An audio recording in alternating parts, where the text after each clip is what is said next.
Slnko horelo a telo sa naplo.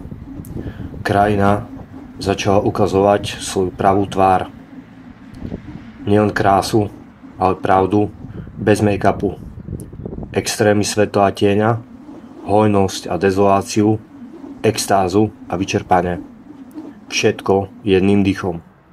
A potom prišli poslovia nie strachu, ale hraníc. Pretože cesta pred tebou nebola ešte pre tvoje nohy. Nie teraz. Nie v tomto stave bytia. Vráť sa do svojho stredu. Netúlaj sa, keď sú tvoje korene rozpustené. Nie si tu, aby si sa nechal unášať. Si tu, aby si kráčal s neochvejným zámerom. Aj v uliciach cez cudzincov a vlastný pot k tebe prehovára.